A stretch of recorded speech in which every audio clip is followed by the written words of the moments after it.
7th midfielder, but he might see some action here today.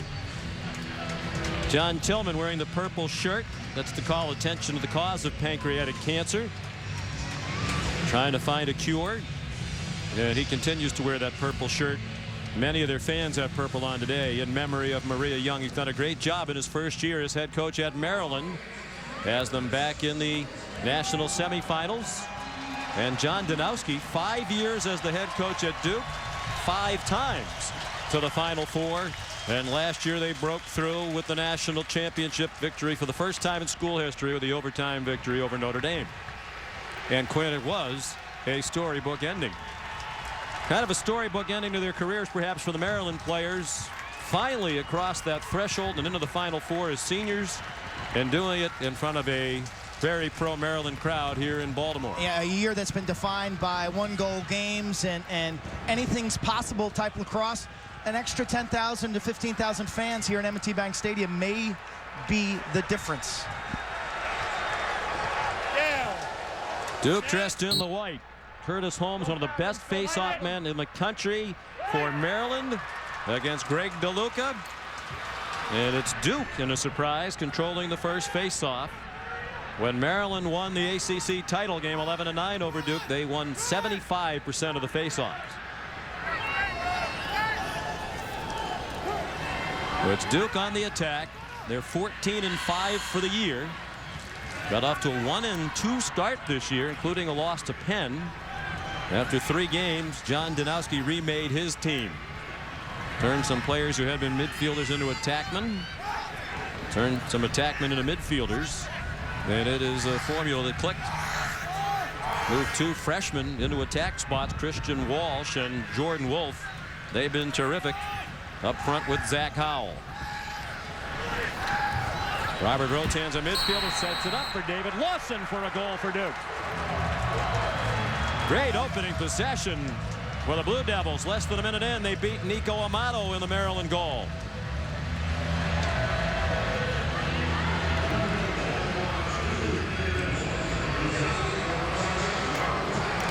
So you script it all week long and you work on your opener play.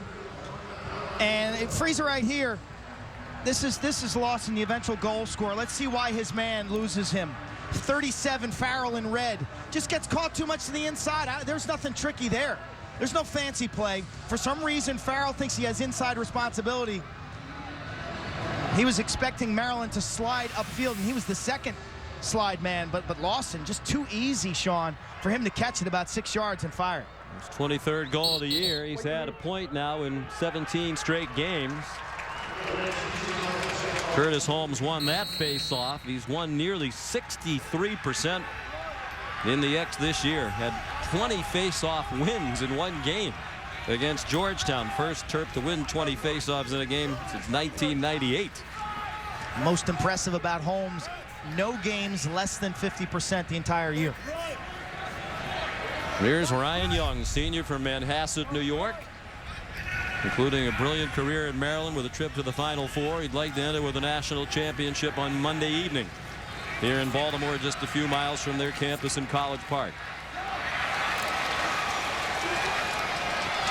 C.J. Costabile trying to take it away for Duke.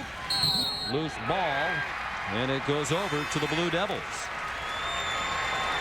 2 young goalies today. Nico Amato's a redshirt freshman from Conshohocken, Pennsylvania, in the Philadelphia area. And he's well known to Dan Wigreiser. He's also from the Philadelphia area, Villanova, PA. He's a sophomore. They've been playing against each other since they were in the 8th grade. And most of the time they've known each other, there was always kind of that rivalry around Philadelphia. Who was the best goalie in their age bracket? And they're still trying to prove a point to each other. They're both pretty good. Wigreiser, late season concussion injury prior to their Delaware game. He did not dress, did not play. Cleared the Friday before their Sunday quarterfinal game, and after a steady diet of tennis ball shots, started and played against Notre Dame and played perhaps his best game of his career. Last Sunday in Foxborough.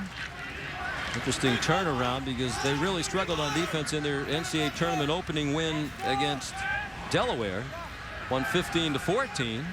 And then really clamped down the defense, led by Wigreiser in the goal against Notre Dame. Held the Irish to 5 goals, won 7-5. Tucker Virtue trying to fight his way through to the net. He was stopped by Dan Burns. Now Jordan Wolf, the freshman with great speed and quickness. Virtue again. Had the game-winning goal against Notre Dame, just his 4th of the year. Good defense by the Terrapins, and their crowd appreciates it. Zach Howell slips down. Jesse Bernhardt was there as well with the long pole from Maryland. Shot by Virtue was blocked, and he got leveled, knocked down by Max Schmidt. And the crowd loves the physical play of the Terrapins. Way more hitting already in this game than we saw in the entire first matchup between Virginia and Denver, and it continues after the whistle. A little extra giving him the business by Brett Schmidt. Tom Abbott, Jason Parks, and Matt Palem are the officials, and they might have their hands full with the way this one started.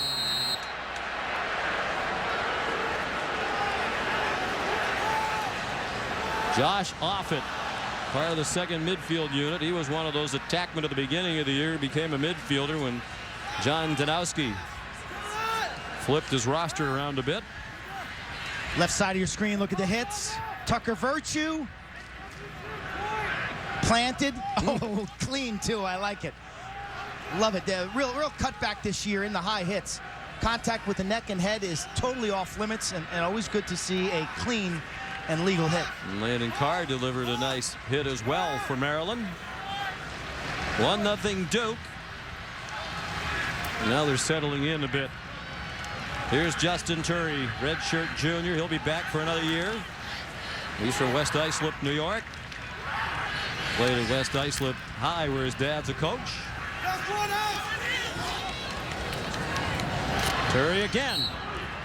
He's an outstanding shooter with time and room.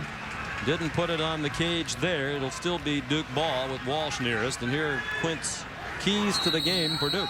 Sean, you mentioned the face-offs. If you get to 50%, if you're Duke, I think you're going to be happy. And then there are two key freshmen in Jordan Wolf, his matchup with Brett Schmidt, and then Chris Hipps defensively covering Ryan Young. You've got to have fantastic performances from some freshmen. Here is one of them, Jordan Wolf. Got right to the crease and got stopped by Nico Amato.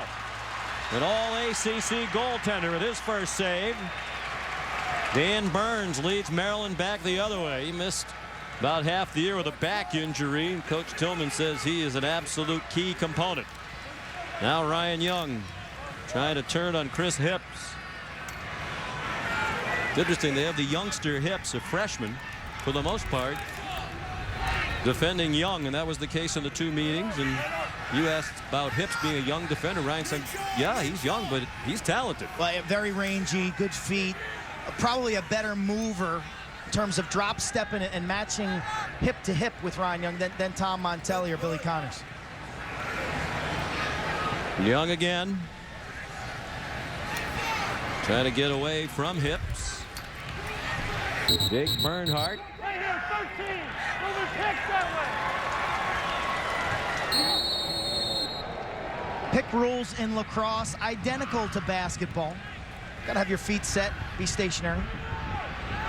Yeah, because Maryland wasn't, they turn it over. David Lawson, who has the only goal in this game so far, played it ahead to Jordan Wolf. How about your keys for Maryland? Got to get strong midfield defensive performances from guys like Dan Burns and Brian Farrell, because I think so much of Duke's offense is run through midfield dodges. And then offensively, you know, Maryland's not going to be a one dodge and score team. They're going to have to press the goal, draw a double, re-dodge, cycle the ball. They're going to take long, drawn-out possessions, but they're going to have to grind and grind and grind to get high possession, high-quality shots. Tucker Virtue, senior, former walk-on, scored a huge goal against Notre Dame, stopped by Amato. Ground ball, Josh Offit there trying to scoop it up, and he did for Duke, despite plenty of Terps around him. Wolf a shot. Amato looked sharp early. Virtue took another check and lost it. Ryder Bolander the other way. Brian Farrell sent it down low. Gathered back in off the ground by Owen Bly, sophomore attackman. Now Scott LaRue. And they get it into the hands of Ryan Young. Terps have to capitalize in transition when they run from D to O. As Farrell is a catalyst and a dangerous offensive weapon. They haven't had a shot on Wigriser yet, more than midway through this first quarter. The winner goes to the national championship game to play Virginia on Monday afternoon. Here's Joe Cummings, who's been bothered late in the year by a broken hand. Down low, shot at a goal by Grant Catalina.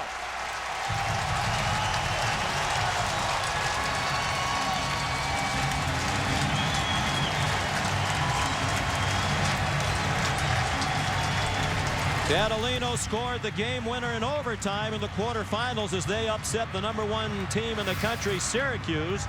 And he has the first goal tonight for Maryland after some physical defense. Got the ball back for the Terrapins.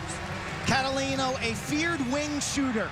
Strictly a right-handed player. He loves to drop his hands down low to encourage the goalie to match that posture.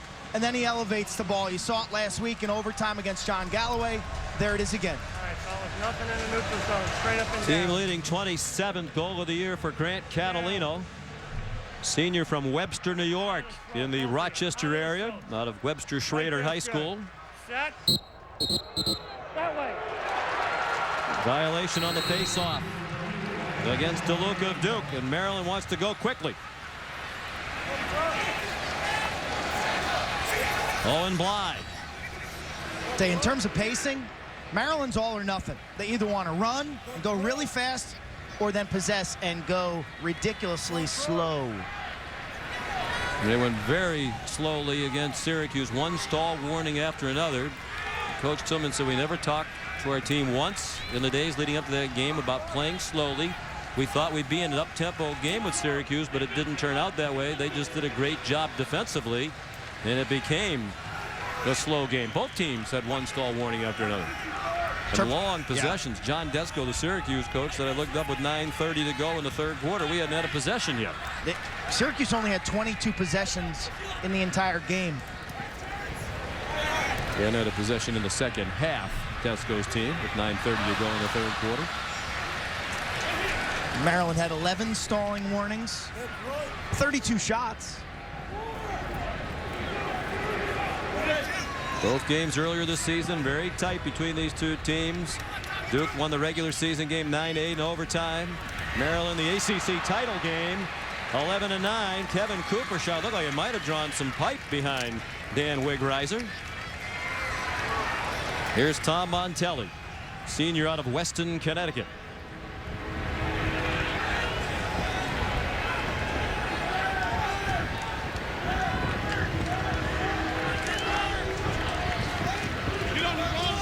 Now Christian Walsh,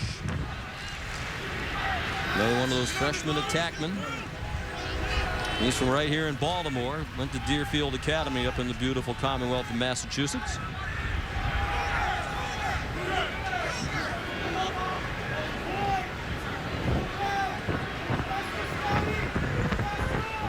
Robert Rotans off for David Lawson.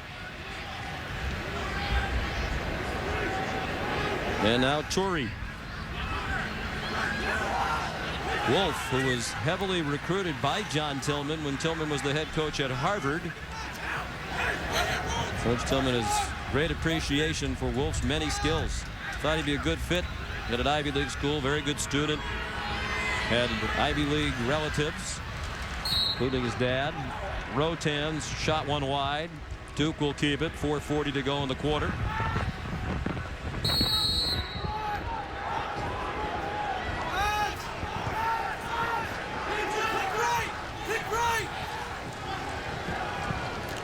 Here's Wolf again.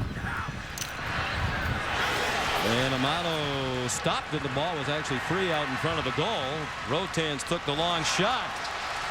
Good clear here by Maryland. Shot just wide. by Jesse Bernhardt. Hey, their long poles can go quickly to the offensive end. Both Bernhardt and Brian Farrell are a threat. And Amato throws a strike about 45 yards. 2 Maryland fast breaks so far. No goals.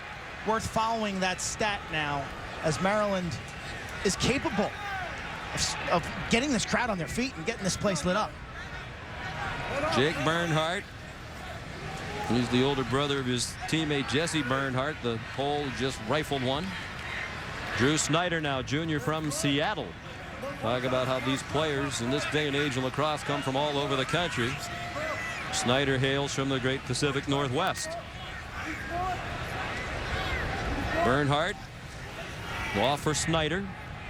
He prepped at Loomis Chaffee. Shot missed, but Catalino was nearest. And with 3.5 to go, it's Maryland's ball in a 1-1 game first quarter.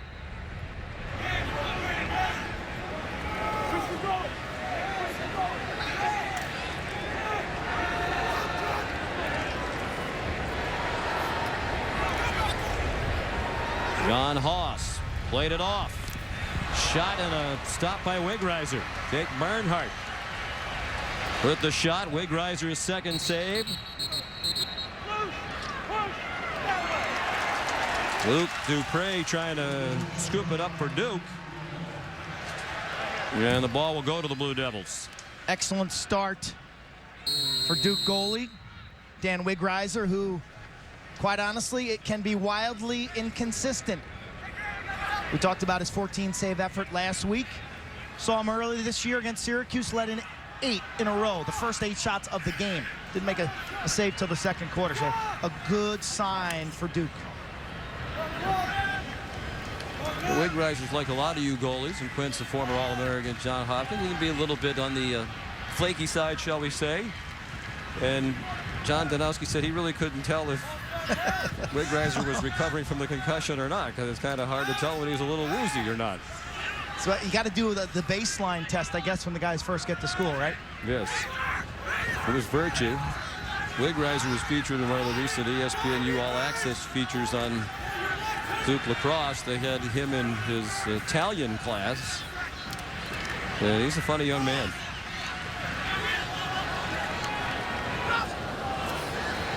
The female professor asked him for a pickup line they could translate in Italian, and Wigreiser said, "Are you from Tennessee? Because you're the only 10 I see." Pretty good at flattering the professor as well. Well, I must say she deserved it. Stephen Coyle, former attackman, now primarily a midfielder. Virtue trying to work from behind the cage with Dan Burns there to stop him. Now Zach Howell as we approach a 1.5 minutes left. Opening quarter. And there's another one of those moving picks. The bottom right of your screen, you could clearly see it. It was Jordan Wolf guilty of it. Duke turns it over for the second time. Now Maryland almost gave it back along the sideline. Treating the ball like a grenade. Finally gathered in by Burns. Now Landon Carr.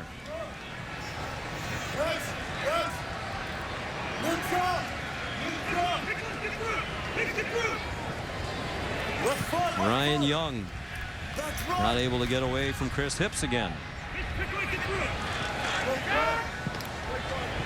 Under a minute to go now in the quarter. 1-1 the score. Lawson for Duke.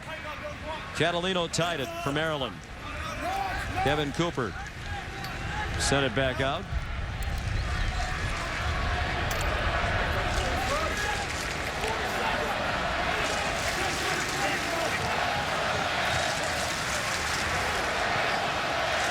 Cooper comes to set a pick for Young. He has a little running room now.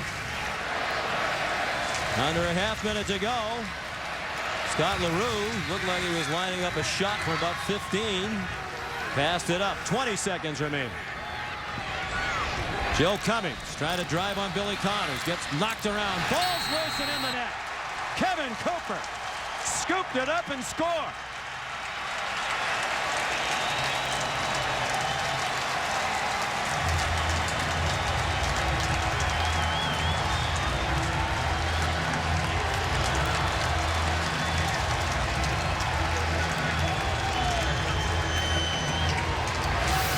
Talk about a garbage goal.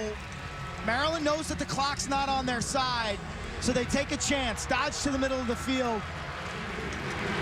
It looks like a flea market yard sale. Cummings is destroyed, and Cooper just gets a jump on the ball. And this kid has really turned up the heat in the second half of the season. He sure has. That's just his 7th goal of the year. But he had a hat trick in their first round win of this NCAA tournament when they went down to Chapel Hill and beat North Carolina. He was on the All-ACC tournament team as well, so he's had a great late season. Duke trying to counterattack at the buzzer, and a great stop by Amato. Wonder what it counted if Zach Howell got it past him. 5th save of a very sharp opening quarter for the redshirt freshman from Conshohocken, PA, Nico Amato.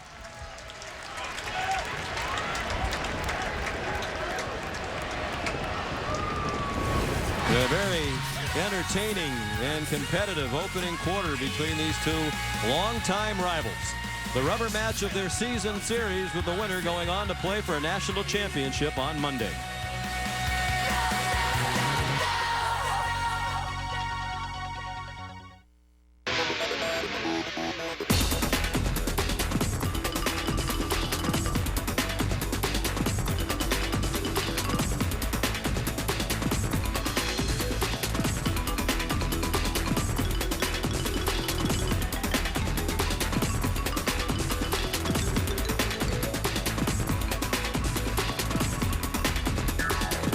The technology selects Sector Spider. Visit us on the web at sectorspdrs.com.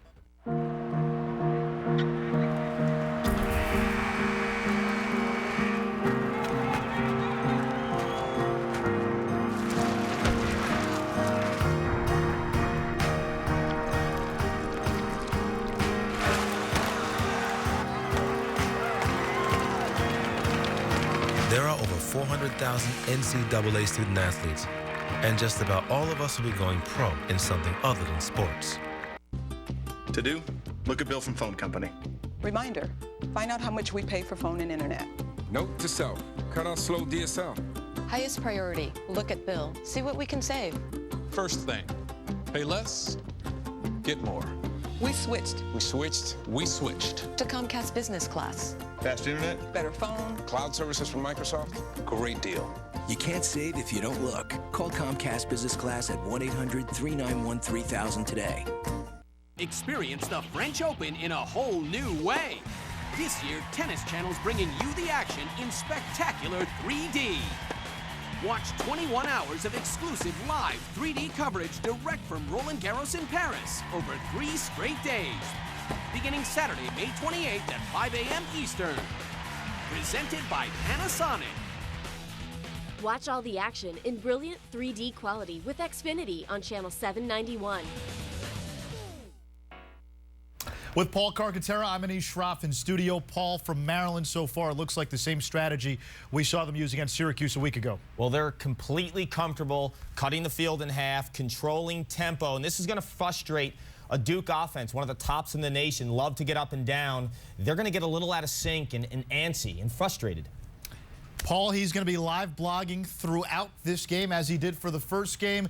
We'll be back at halftime for a full recap of Virginia, Denver, UVA on to the championship game. They'll meet the winner of Duke and Maryland on Memorial Day.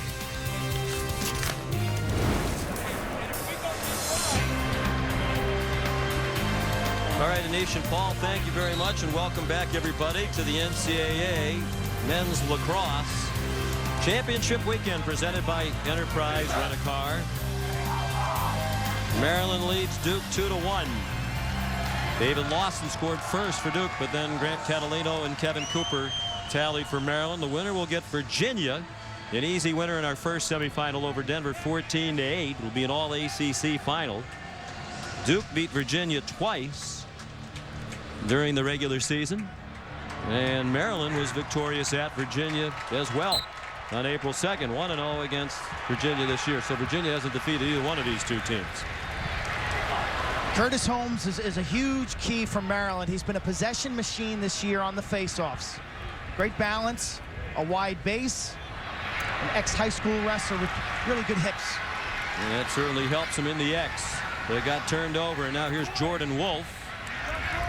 He was one of those players who started the year in the midfield group. And after they went 1-2, John Danowski moved him to attackman. John Danowski said, I fired the coach who thought he should have been a midfielder. Of course, that coach was himself. I was shaking my head to see Christian Walsh, the other now attackman who played midfield. Never played midfield in his life, and he's out there in his first Division I game playing midfield. They had 21 turnovers in the loss to Penn. Of course, at the time, they thought it was a horrible loss. Turned out Penn had a pretty good team, which became evident as the year went along. But John Danowski said everything was a mess. Everybody looked out of sync. It was time to change it up. And that's one of the reasons why he won ACC Coach of the Year honors. They lost a lot of talent off their championship team of a year ago. They had attackmen like Ned Crotty and Max Quinzani. Dan Burns knocked the ball away from Maryland. They're struggling to possess it.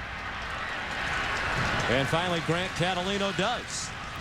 Just across midfield. Boy, another harrowing pass, but Dan Burns was able to pick it up. And now here's Owen Bly with the Terps a little bit more under control at the moment. Bly chased all the way to the end line by Billy Connors.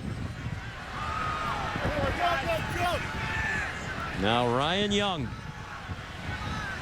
Again, well defended by Hips. Ryan Young, according to Coach Tillman, is the heartbeat of their team.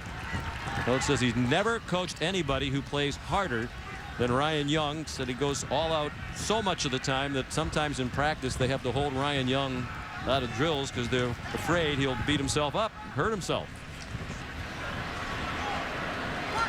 Drew Snyder managed to move away from the check of Lawson and score.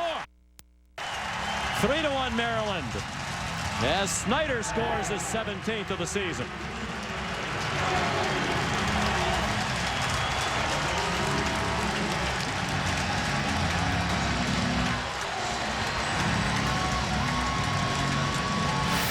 It's a good-looking move by Snyder.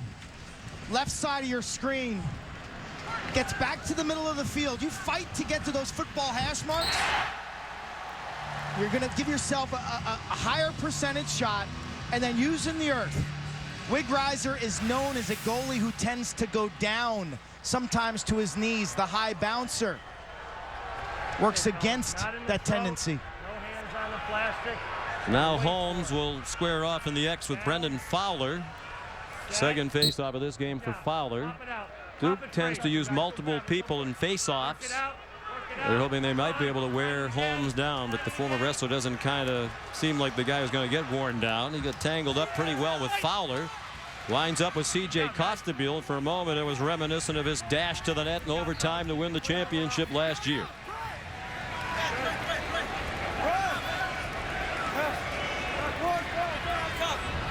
Zach Howell. He hasn't able to find much room so far. Walsh will send it out higher. And he'll set it up with Tucker Virtue, senior out of Rye, New York.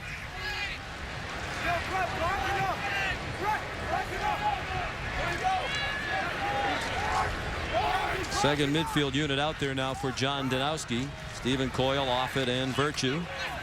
They're without Jake Trapuka, who ordinarily would be on the second midfield line. He's had a groin injury, and Coach Danowski said it was doubtful he would play.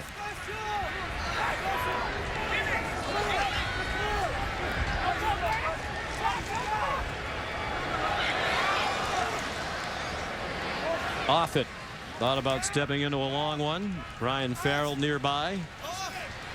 Now Christian Walsh.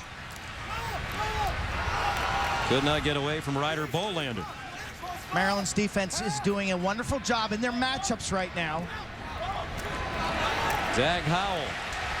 Badgered. Virtue tracks it down. 4 minutes gone by. Second quarter, 3-1 Maryland. They've scored 3 straight goals. Virtue a long shot, and Duke will keep it. It is a balanced Duke team. They don't have the great attackmen across the front line like Crotty and Quinzani of a year ago. But they have players who can score throughout their team. John Danowski says it's the most balanced scoring team he's ever had. They have 9 players with 10 goals or more. 2 more who have 9 goals. Tough pass, but Office caught it and scored. Josh Offutt handled a low feed and still managed to turn and fire a terrific shot past Nico Amato. It's the 18th of the year for the sophomore from Bethesda, Maryland, Josh Offutt, and it's a 1-goal game. Tell you, this kid is a self-made player. Lives in the weight room, was moved from attack to midfield, and said, you know what, coach, that's fine. See him here, it's just a two-man game. The slide is late. Terps give up a little too much real estate. Virtue draws the double. Maryland's recovery just a hair slow, and Offutt's able to bag the 12-yarder. We talked about the changes John Danowski made, and Josh Offutt was one of those who was hurt by it. He was looking forward to being an attackman. He lost his starting position, moved to the second midfield. I think back to the all-access piece we watched on Duke the other night. Josh Offutt gave us a tour of the Maryland locker room, the Duke locker room and facilities. As he was walking down a staircase, there was a sign that said, "Know and accept your role." And boy, hasn't he done that beautifully. His glory didn't last for long. They won the face-off thanks to Curtis Holmes, and he scored himself. Just 5 seconds later. Casual Kurt.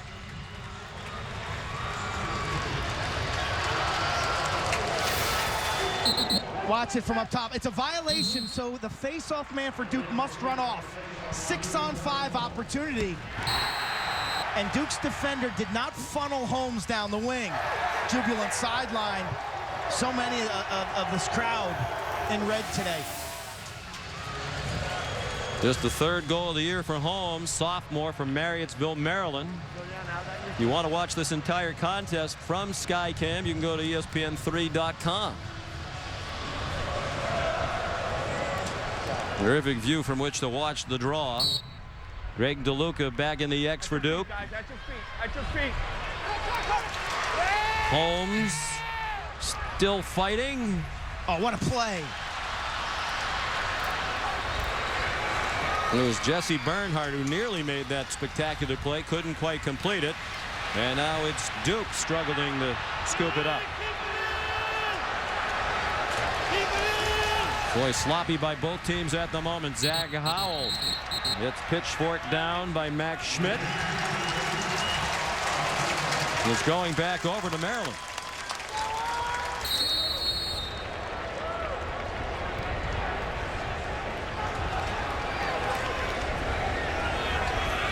Clearing has not been easy for Nico Amato and the Terps. They just got to settle down and make the easy pass. Maryland has scored on its last 3 shots. Slight edge in the ground ball battle. These two teams are so even that the players we talked to on both sides essentially said it's going to come down to those things like face-offs and ground balls and hustle plays as the determining factor. Sean McDonough, Quint Kesnick, Eamon McEnany at M&T Bank Stadium in Baltimore. It's NCAA Lacrosse's championship weekend, the Final Four. Virginia's already advanced to the title game with a win over Denver. Joe Cummings, a shot denied by Wigreiser, and a heavy hit delivered by Grant Catalino. Then Cooper took a slash from Terrence Molinari. Here come the Terps again with 9 minutes to go in the first half. How about the hits today? Cooper. Nice save by Wigreiser, his 4th. Wigreiser was beaten on this shot like, you know, as a goalie, and your stick just stays there, but you got that one chance with that left foot to kick it out and make the stop. Physical game. I had wondered how Maryland would react to the Syracuse win. Would they be hungry? What kind of gas would be in the tank? Oh, you'd have to be hungry, wouldn't you, in the Final Four for the first time? You've just eaten the biggest bear in the woods. How can you be hungry? Well, if you can't get fired up to be in the Final Four in this environment in front of your home folks, you don't have any ability to bounce back. Brian Farrell talked about they watched the movie Miracle. And, of course, the United States hockey team, 1980, beats the Russians. A lot of people think that was for the gold medal, but it wasn't. They had to come back and beat Finland to win the gold medal, and he equated that to Maryland beating Syracuse the other day. They haven't won their gold medal yet. They beat the equivalent of the Russians to give themselves a chance, but they still have more work to do here in Baltimore. Another good save by Amato on a shot by Robert Rotanes. You called that, Sean, that a sensational save where he crosses over, brings that stick from his right shoulder to his left. Good hand quickness and strength. Now Dan Burns ahead to Owen Bly. Using a pick from Young, you can see how carefully he set himself. After a couple of calls for improperly set picks. Scott LaRue trying to move away from Costabile. Jake Bernhardt now, junior from Longwood, Florida. Another area where lacrosse is really starting to catch on.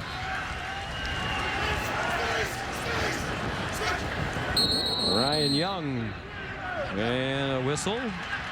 Another moving pick. Yeah, a point of emphasis. I think especially after Maryland got away with some questionable picks in their first round NCAA tournament win over North Carolina. And they went down to Chapel Hill and won convincingly, 13-6.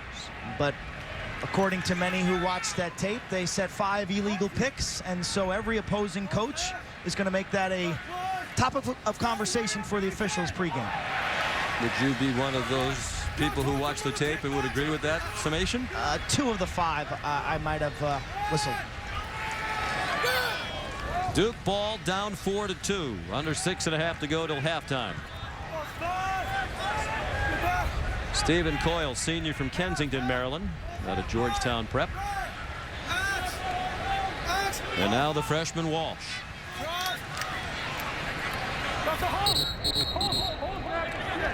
Holding call. And the 6th turnover by Duke. Michael Shakespeare. He's from Walpole, Massachusetts. Got it to Owen Bly and Young, and they try the other side.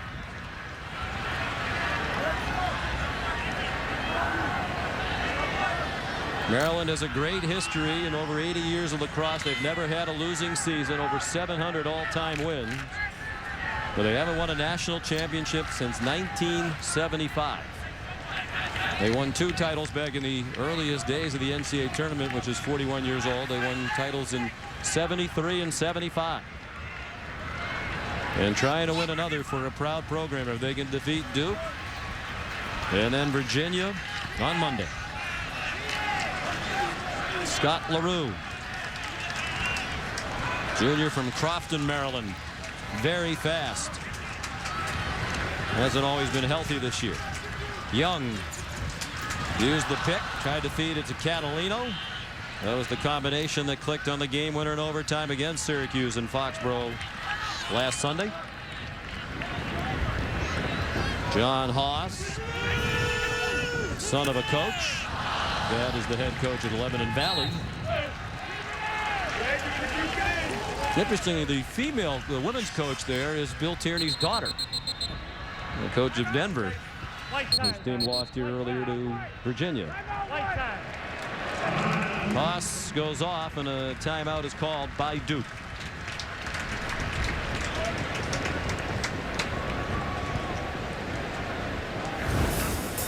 It's 4-2 Maryland. Curtis Holmes with the 4th Terrapin goal after he won the faceoff. And the Turtle likes what it sees. The NCAA Lacrosse Championship is presented by Enterprise Rent-A-Car. We'll pick you up. And in part by Sector SPDR ETFs.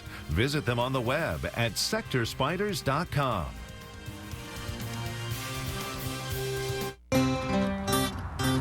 At Enterprise Rent-A-Car, we keep things pretty simple. Simply treat our customers the way they should be treated. That's been our philosophy for more than 55 years. It's no more complicated than that. Maybe that's why Enterprise is America's favorite place to rent a car. It's about treating customers the right way. Let us show you what that means. Pick Enterprise. We'll pick you up. when you've got Taco Bell's new Taco 12-pack to bring to parties. Man, I'm looking for the good life. You are the party. That you can't imagine, something you don't know. Man, I'm looking for the good life. Baby girl, I got a ticket. Do you want to go? Swelle, swelle, swelle, swelle, swelle, swelle, swelle. And we can have a good night. Show me 12 crunchy tacos from Taco Bell, boxed up for just $10. The new Taco 12-pack. Pick one up next time you throw down. Maryland leading Duke 4-2 as we approach halftime in our second national semifinal. The winner will play Virginia in Monday's title game. Maryland's road to the Final Four started in Chapel Hill, North Carolina. That was the rubber game of a 3-game season series with the Tar Heels, won by Maryland easily. And then the shocking story in Foxborough as they defeated #1 Syracuse in overtime. Duke and Delaware in the first round, and what a game that was. Wild offensive battle. Zach Howell the goal. Duke hung on to win 15-14 after Delaware scored 4 straight goals in the fourth quarter. And the rematch of last year's national championship game, Duke and Notre Dame, another tight, low-scoring affair, as was the game here a year ago, won by Duke 7-5. So they're in championship weekend. The Blue Devils for the 6th time in 7 years, 5 years in a row now under John Danowski, while Maryland is trying to get to the title game for the first time since '98, and they're trying to win the whole thing for the first time since '75. Storyline brought to you by the Home Depot. What stands out to me about both teams is they can play up-tempo transition lacrosse when needed, and they also can slow it down and grind it out, as both teams did in victories in very low-scoring quarterfinal wins last week. 6 goals in this game by 6 different goal scorers. Ryan Young has been quiet, relatively speaking. They've done a nice job defending him. Doesn't have a point yet. He might now, and he does. An assist to Joe Cummings. It's 5-2 Maryland.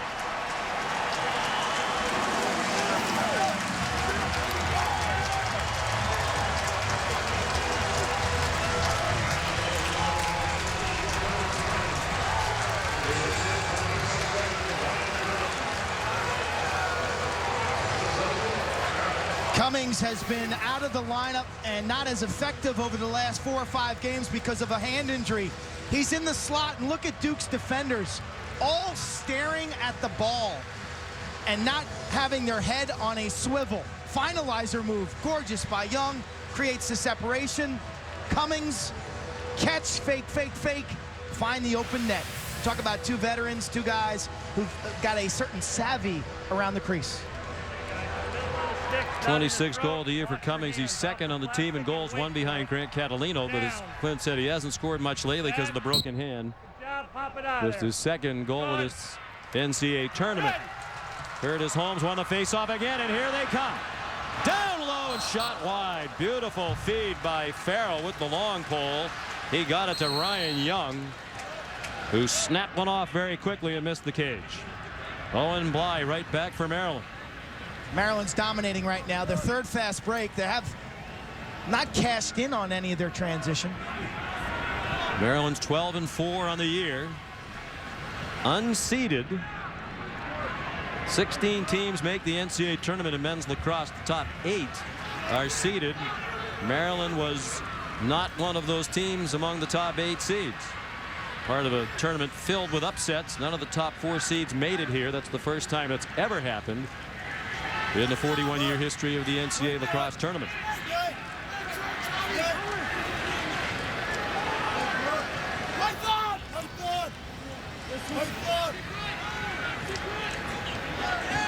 Bly, sophomore from Downingtown, Pennsylvania.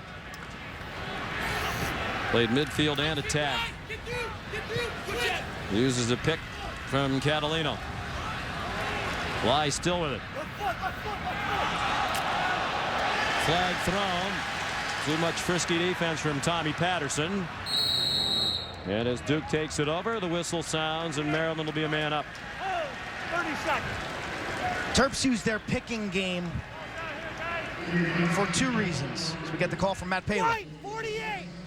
48 White. 30-second tech. Hold. picking game can create separation for a ball carrier, also changes the matchup. And that's what it did here. It forces the double team by Costabile.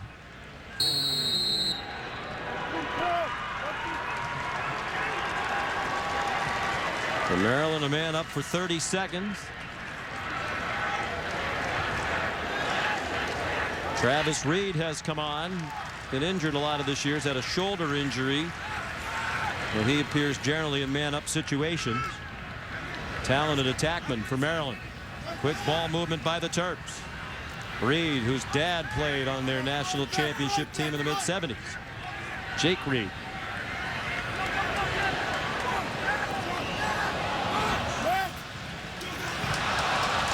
Duke back at full strength. Boy, the ball moved very quickly, but they never really did get a good shot at the cage. That is one area where John Tillman and this Maryland team have struggled. The extra man, ranked 45th in the nation, only clicking at 26%. A week ago, they had a two-man advantage against Syracuse and didn't even get a shot. Approaching 2 minutes to go in this first half. Maryland in this quarter, about a 2-minute edge in time of possession. They've outscored Duke 3-1 in this quarter after the Terps led 2-1 at the end of one. Over 8 minutes without a goal. Lawson had the first goal. Offit has the other for Duke.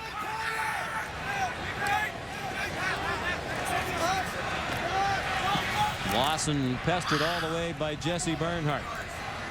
They come to double him with Ryder Bolander, and that leaves a man in front, and a beautiful save by Amato. On a shot from point-blank range by Christian Walsh. 7 saves by Nico Amato. And he is quite a character, Quinn. We talked to him the other day. Asked him about his history playing lacrosse. So, well, my cousin started to play. So I started when I was in the 5th grade, and for 3 years I was a field player. I don't know if he got down where the pipe did. He said, and then I realized I didn't like all that running being a field player, so that's when I decided I want to be a goalie, so I didn't have to do all that running. Tutored by Maryland great Brian Doherty in Philadelphia. Former goalie who led the Terps to the 1995 national championship game.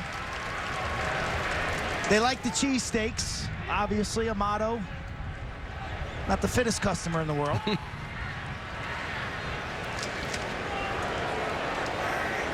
Well, he's not doing as much running.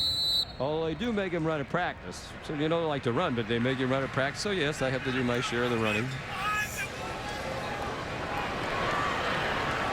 One of the things that John Tillman thought when he took over was this is a very talented Maryland team, and he's quick to give credit to Dave Cottle for leaving behind a very talented squad. So, but sometimes the focus and attention to detail wasn't always there. He set the tone very early from the first days of fall practice. They were out doing shuttle runs one day, watched every player do it. Sometimes they didn't all touch the lines they were supposed to reach. So he told them, we'll see you all at 5 o'clock tomorrow morning, and you're all going to run.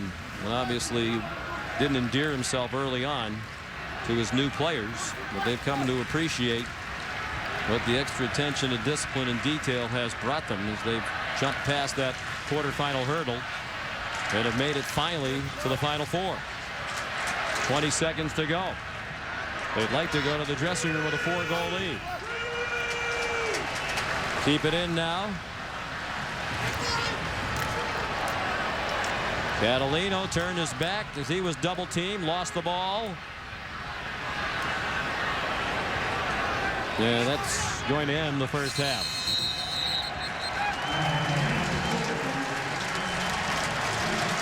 Many of the Maryland fans on their feet as the Terps head to the dressing room with a 3-goal lead. 5 different goal scorers for Maryland. On the Warrior halftime report, we'll look back at Virginia's easy win over Denver in our first semifinal. Paul Carcaterra will have his analysis. And our Warrior Pro session, the effective fast break. With Matt Danowski, former Duke attackman and son of John Danowski. One of the great players in the history of Duke lacrosse. I'm very proud of his dad. Here's Eamon McEnany. All right, Coach, how would you describe the performance of Nico Amato in that first half? He was excellent. you know, the score can be deceiving. We gave up some great shots early, and Nico bailed us out, and that's what we talked about at the end of the first quarter. You know, without Nico, this game could be a lot worse for us. I mean, they could have 7 or 8 goals. 4:45 left. They take a timeout. You guys come out and execute to perfection for a goal. What was that key on that play for Cummings? Well, we wanted to make sure we got good leverage off the pick. We wanted to make sure we were stationary. We hadn't done a good job with that. And with Joe, if you get the Joe inside a good spots, he's usually going to finish. He's got great poise. All right, Coach. Thanks for your time. Sean? All right, Eamon, thank you very much.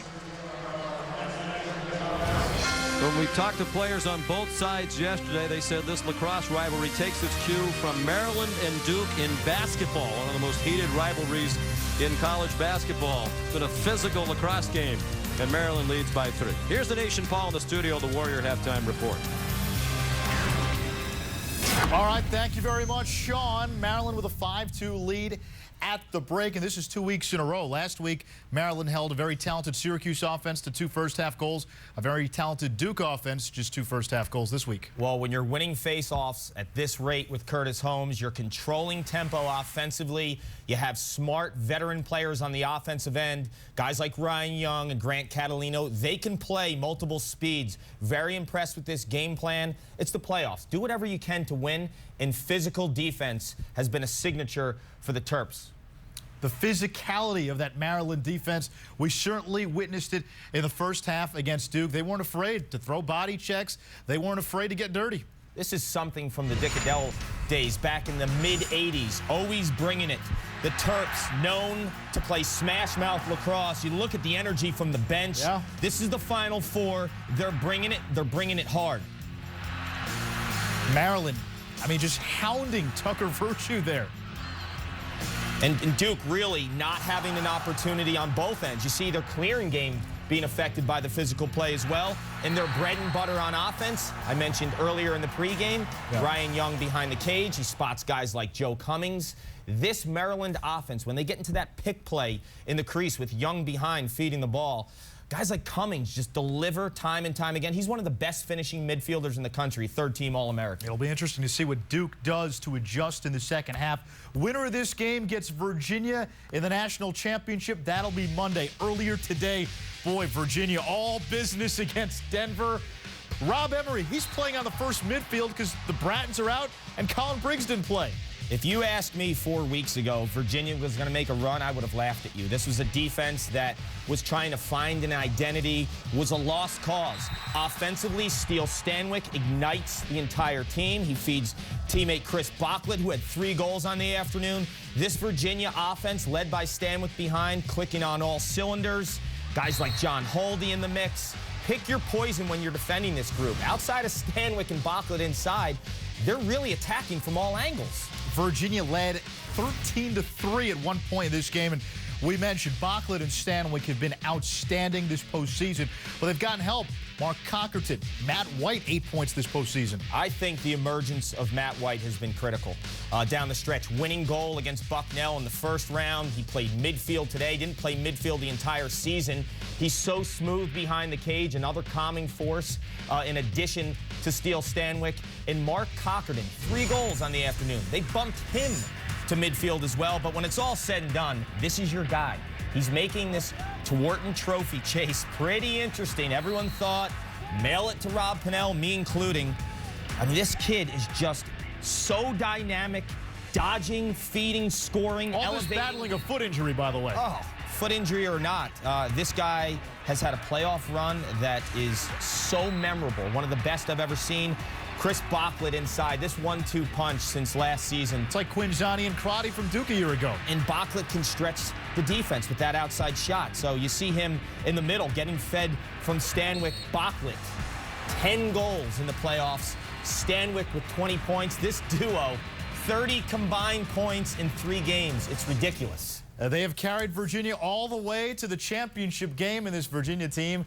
It's not the team that was ranked second in the preseason. They've lost a lot of players. They've had a lot of injuries, but Virginia will play for the title on Memorial Day. Who they'll play? Well, that is still to be determined. Right now, it's Maryland and Joe Cummings in the driver's seat.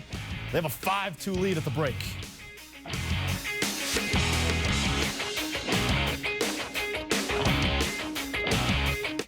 Mavericks, Heat, Finals rematch 5 years in the making.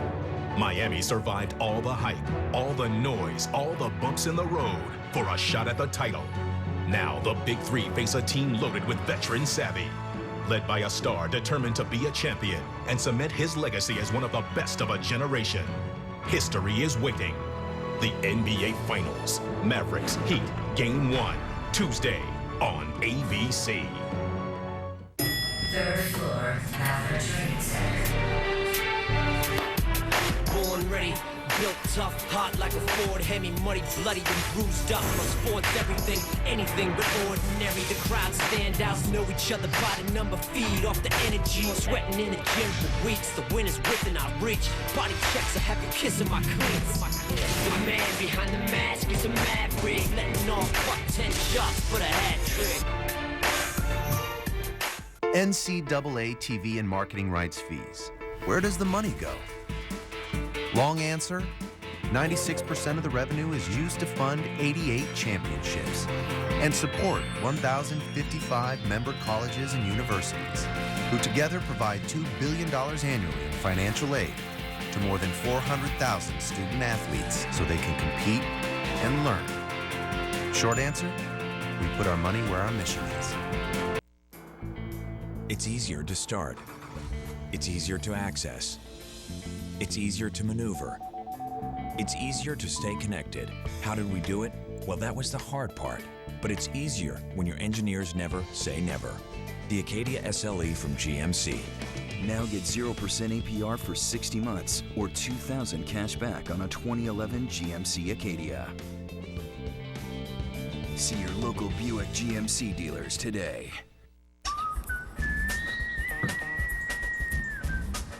It's a fact. There are bad men out there. Not smart men, but that's why there's CPI Security. CPI Security, identify yourself. Call today and have the complete real-time response system, including InTouch with cell backup, installed in your home for no charge. CPI, protecting what's important. This halftime report is presented by Warrior. All hail. And now, a Warrior Pro Session with Quint Kesnick. 4-on-3 fast break is an electric moment in a lacrosse game that places a lot of pressure on the point man. Run and gun transition offense is about keeping the ball hot and dishing the rock to the next open man, dicing the defense with ball movement and precision passing. The exclamation point is a slam dunk. Celebration sold separately. We're joined by a pair of Tewaaraton Trophy winners, Matt Danowski, Ned Crotty, along with Jeff Snyder. And typically you play the point. Take us through the thought process behind managing all the decisions that are involved. Well, 4-on-3 happens very quickly. You want to make quick decisions. So a big part of that is receiving the ball in the middle of the field so you can see the entire space. I like to receive the ball right here in the middle of the field, about 12 yards away. That's about my range. Now I can see the defenseman for both guys. I'm not looking at the attackers as much as I'm looking at the defenseman. If Ned's guy leaves early, that's my home run pass. I'm hitting Ned right away. If he's covered, then I'm looking right down to Jeff at the right side. If he's covered, that means I should be open for a shot. What's important to emphasize about your body posture? Because it looks like you're a threat to do a lot of stuff. You can pass, you can shoot, you can dodge. Yeah, right here when I catch the ball in the middle of the field, I'm in a loaded position. I'm loaded, I'm ready to step in and shoot if I have to, and I can see the entire field and make both feeds if I need to. Ned, I want you guys to flip it up. You don't look very comfortable down low. Well, anything different from the way you operate when you're the point man? No, obviously both going to Duke and learning from the same coaches that would just add to that. Communication is vital in lacrosse, and the fast break is no different. You have to let the midfielder coming down know what the situation is. You have to let him know, fast break, 4-on-3, 5-on-4. So you have to let him know so he doesn't have to turn around and look. And then from there, I would say sneak a peek. And what that means is as the midfielder's running down, before you get the ball, you want to kind of sneak a peek. As you're running to the middle of the field, like Dino said, you want to sneak a peek and see where the defensemen are. Are they kind of cheating a little bit? Are they staying on their man? That way, when you catch the ball, you have a better idea of when you turn your head what you're going to be looking at. So like a quarterback in football, you've got to read through your progressions, have great fundamentals, play with flair, and play with creativity. And you'll score a lot on your 4-on-3 fast breaks. This halftime report is presented by Warrior. All hail. Warrior.com. Clearly, if you're part man, part machine, you're man-sheen.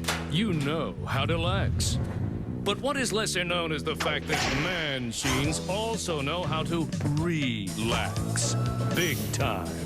In fact, if competitive lounging were a sport, you better believe Man-Sheen would be the undisputed heavyweight champion of chillaxing. And his shoe of choice would be the Warrior Hound Dogs. Look outside. It's grow time. So let's plant some perennials that'll turn up every year. Trees and shrubs to give us depth. And fill it out with flowers placed in just the perfect place. Let's start at the place with the best plants, people, and prices. How about we plan a weekend, water it, and watch a summer spring up? More saving, more doing. That's the power of the Home Depot.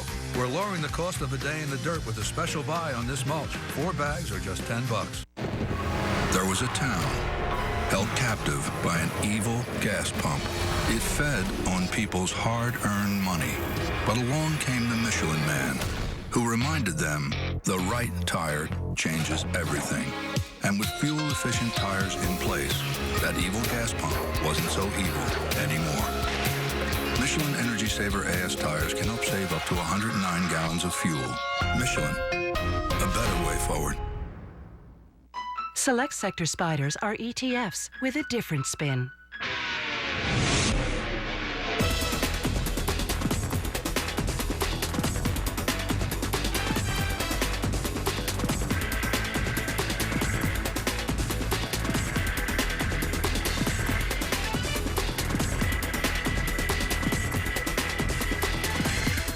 Select Sector Spiders are unique ETFs that divide the S&P 500 into 9 sector index funds.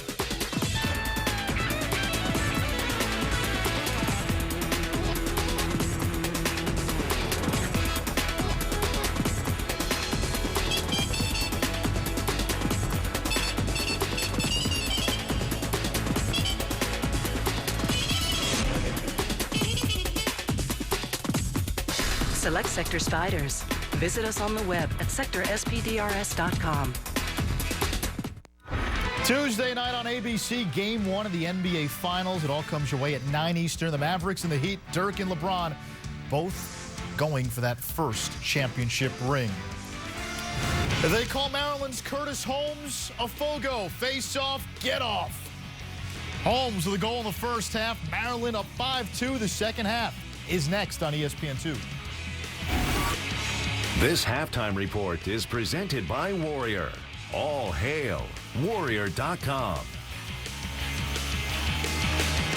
Thanks to the Venture Card from Capital One, we get double miles on every purchase. So me and the boys earned a trip to DC twice as fast. Oh, hi. We get double miles every time we use our card. And since double miles add up fast, one more chariot, please. We can bring the whole gang. I cannot tell a lie.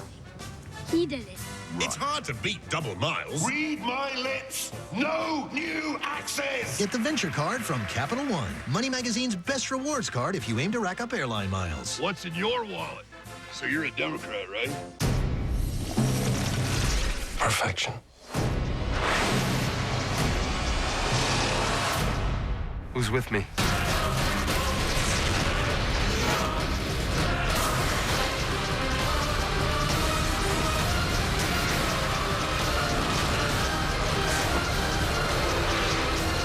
Killing will not bring you peace. Peace was never an option.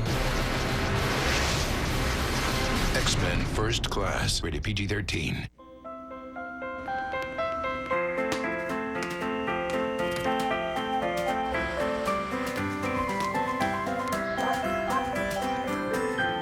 The NCAA and DonorsChoose.org are working together to put academic and athletic supplies back into our schools. And you can join the NCAA in supporting the needs of teachers' projects. From athletics to academics, find out how you can help future student athletes at ncaa.org/fund. Well, what does Taco Santacos make you think of? Mesquite grilled meats, fresh vegetables, really bold flavors. That's really what border-style cooking is all about. Smell the mesquite? These are achote chicken tacos. The chicken's been marinated and finished on the grill, and we are making tortillas all day long. We build them right here, and they go right to the table. Finish with cilantro, wrap it up, tuck it in, sleep tight. We let you mix and match from 10 different kinds, so come in and try them all. These are mine, so if you want some, you gotta come and get them. If I have a patient that comes in, I don't care who they are, and they've got back pain or neck pain, before I would ever recommend that they had a surgery, a surgical procedure, an invasive procedure, even an epidural, an injection, I would recommend the Disc Force because there's no downside to trying this, and it works. Learn more on demand by going to channel 988, choose Health and Wellness, then select Neck and Back Pain. For more information, contact a doctor in your area.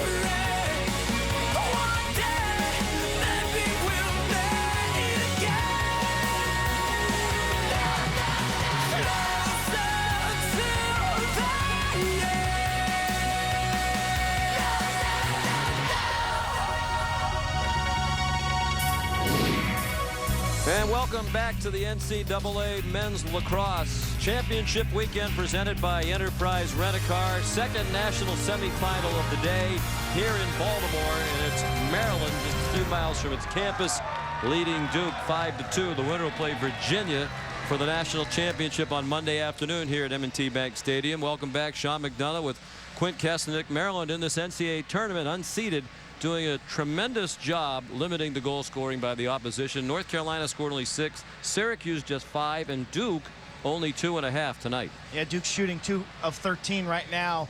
From a passion standpoint, I thought that first half was light years ahead of what we saw Virginia-Denver earlier today. The players told us it would be that way, and it was that way. Even though it was low scoring, to me, the game had great tempo.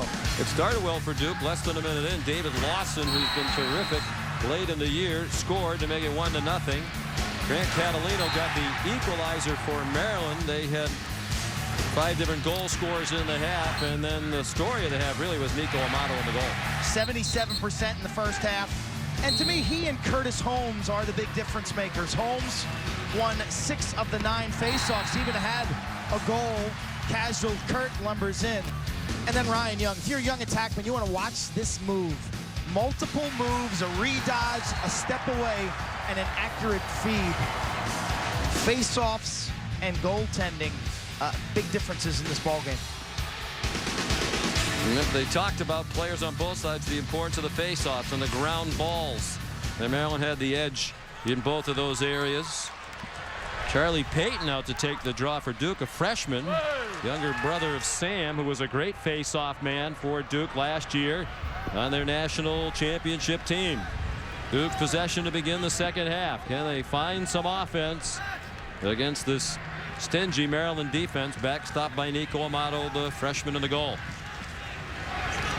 Let's get a report from the sideline from Eamon McEnany. Sean caught up with John Donowski on his way out of the tunnel. He said his message to his players was, look, it's an even game. They've made a lot of big saves, but statistically, it's an even game. Quint mentioned the faceoffs. The thing that really ticked off Coach Donowski, 3 violations in the first half. Rob Rotans forced to jam on the brakes, and now Lawson, the sophomore, a little stop and go move. Good get away from Brian Farrell with the long pole. Brian's dad, Mike, was a great player at Maryland, 3-time All-American. He's in the Lacrosse Hall of Fame, and he is here cheering on his son and his beloved alma mater here tonight. Brian Farrell told us yesterday, I think my dad wants us to win this championship more than he wanted to win the ones that he was on in 73 and 75. Robert Rotans. And it looked like Christian Walsh just took his eye off the pass, perhaps taking a peek toward the net, where it looked like he was going to have a wide open shot. Instead, it's the 8th turnover for Duke. You see John Donowski on the sideline. He'll stay positive. He is no longer the laid-back Duke lacrosse coach, as he made perfectly clear with us this week. Yeah, he called you a nasty word. I think he was just teasing, though. He's really had to hammer this young team on a daily basis, on a drill-to-drill basis. But there's no one better. Article here yesterday that referred to him as the laid-back coach, and he get a little tired of that. We see it on the all-access pieces on ESPNU. He can be intense. When he first walked into this Duke program 5 years ago, it was reeling from all the off the field controversy. He said, I just felt like everybody in the program needed a hug. So when he first got there in particular, he just spent time building everybody back up. He was clearly the right man at the right time for this program. Took a program that was already very good and has turned it into a consistent power 5 years in a row here in the national semifinals. Drew Snyder now. He has a goal tonight for Maryland.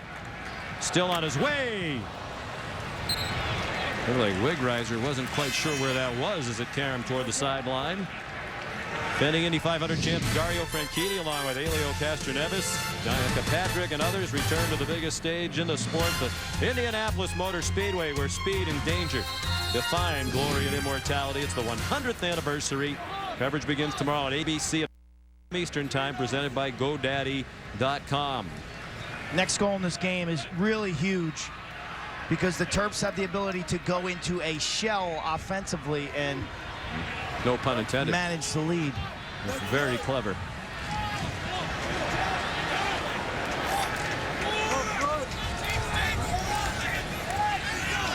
And the Terps in no hurry here. First sustained possession of the second half. Jake Bernhardt, praised by Coach Tillman for his great athleticism. Effective player on both ends of the field. And here's the stall warning. The third against Maryland.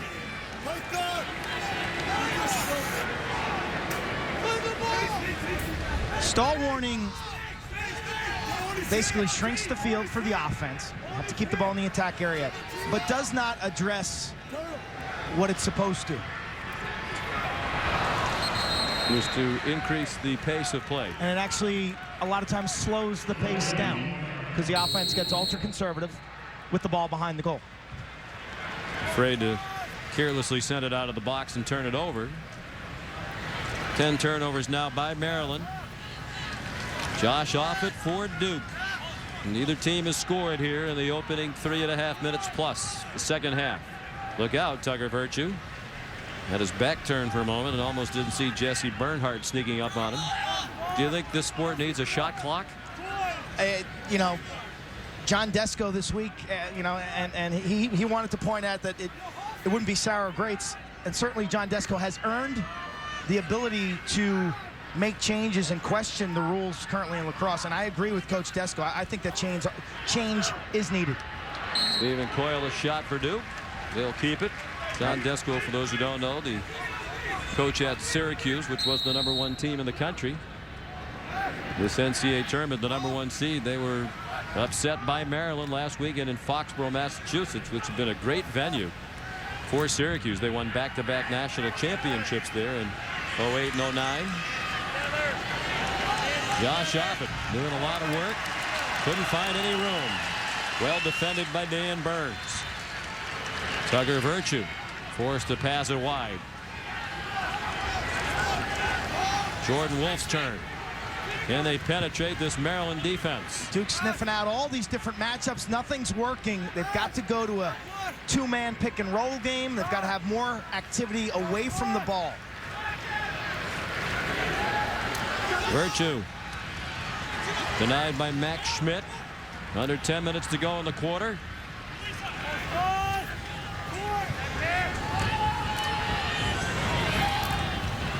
Zach Howell.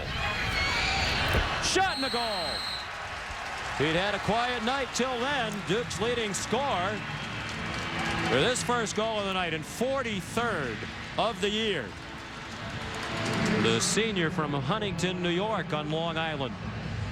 At a time where it appeared as if no one from Duke could run by their man. Watch Howell on the re-dodge. First time down the side, nothing's there. Roll back to the middle. Deliver a strike.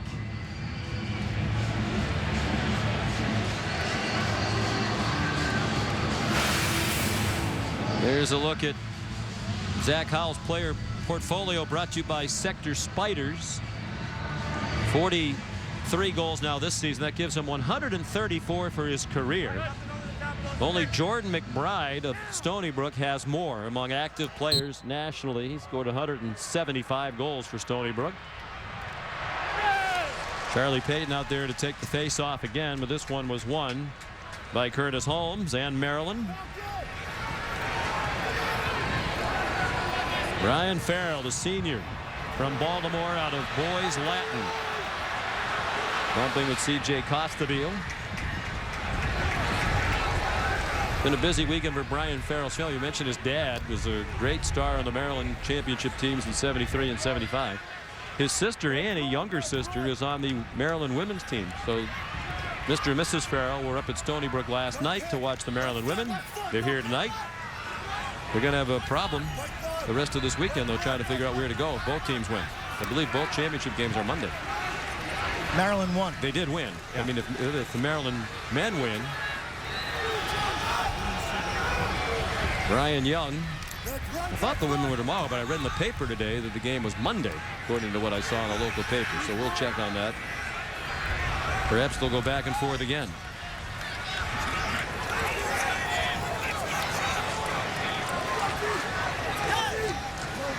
Kevin Cooper.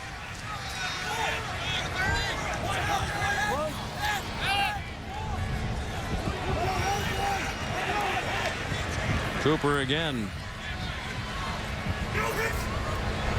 Catalino, his older brother Michael, played at Duke, part of their team last year that won the national title. He's on his way to medical school at Georgetown.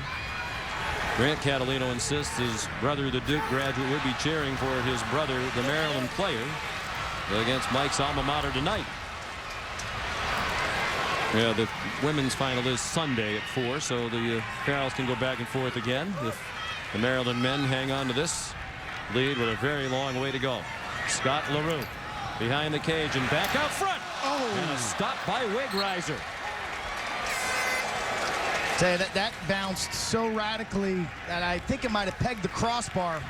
This is the identical play that Maryland beat Syracuse with. It's a wing dodge by LaRue, ball reversal. Watch it close. Yep, it is off the crossbar, not the stick up high of Wigreiser. Owen Bly nearly had his 18th goal of the year. Maryland keeps it. They haven't scored here in the third quarter, but they are effectively killing the clock, although it's a little early to sit on just a 2-goal lead. Midway through the third quarter, Drew Snyder's shot went wide.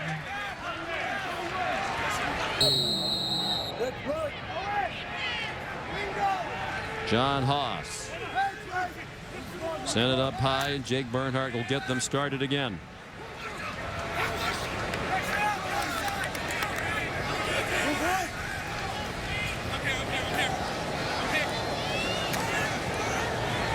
Bernhardt, nice pass.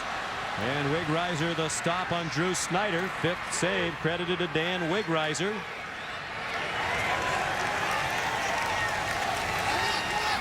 So here's a chance for Duke to make it a 1-goal game. Big hit at midfield. Delivered by Landon Carr. A couple of times tonight he's laid the body on Blue Devils. The Duke Blue Devils. Easy for me to say. Almost felt like he checked me. I tell you, Maryland has brought the sledgehammer with him today. They have. There's Jesse Bernhardt there, who delivered the big hit to Greg DeLuca.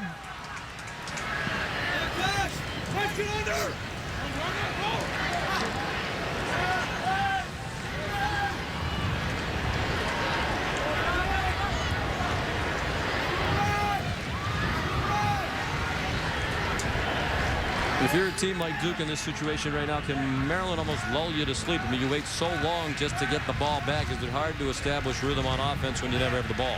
Exactly, and you tend to rush, tend to force things. Question for Duke is who can beat their man? Yeah, we haven't really seen the ability by many of these Duke players tonight to run by somebody. Lawson shot over the cage. And, of course, in years gone by, they could rely on the great playmaking ability of Ned Crotty, mostly from behind the net. They don't have that anymore either. Jordan Wolf with a flag down. Penalty upcoming against Maryland. Terrapin partisans don't like it.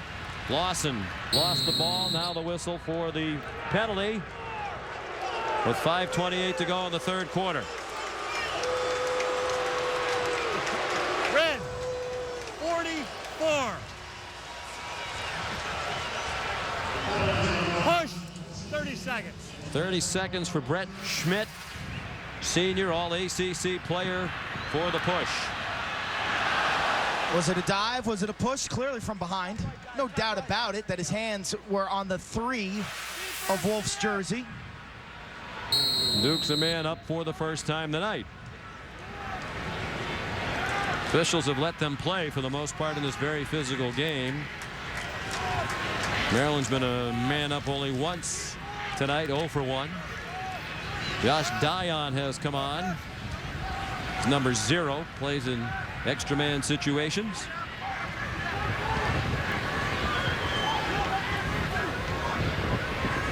Justin Turry steps into one. Stopped by Amato. Burns took it away. Nice move along the sideline by Dan Burns. Running across midfield, the senior from Severna Park, Maryland.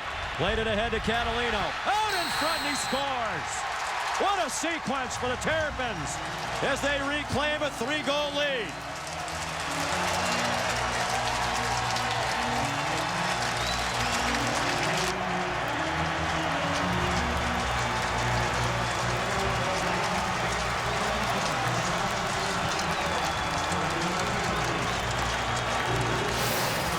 Dan Burns will be playing in Major League Lacrosse this summer. He's a professional, quality lacrosse player and has a skill set that's endless. Great speed, stick skills, tenacious defense. Look at Catalino with the fake. Everybody thought he's going to kick that ball down low and Maryland's going to slow things down. They rejoice on the big screen. Second goal of the night for Catalino. Senior doesn't want this to be his final game. He had 3 goals in their win over Duke in the ACC title game. It was the ACC tournament MVP. He's had back-to-back good performances against Duke. Scott LaRue started on the other way. Here's Farrell with the pull. Off for a shot that whistles wide.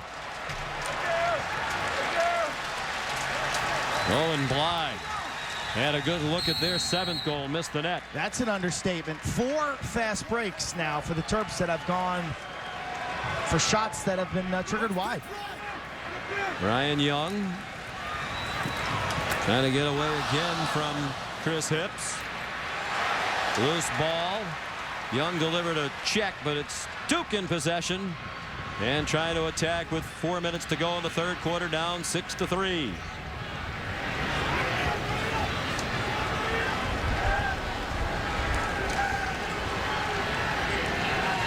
Rob Rotans, Jr. from Westport, Connecticut. Waiting to get players off and on. Lawson's just come onto the field and gives it back to Justin Turing.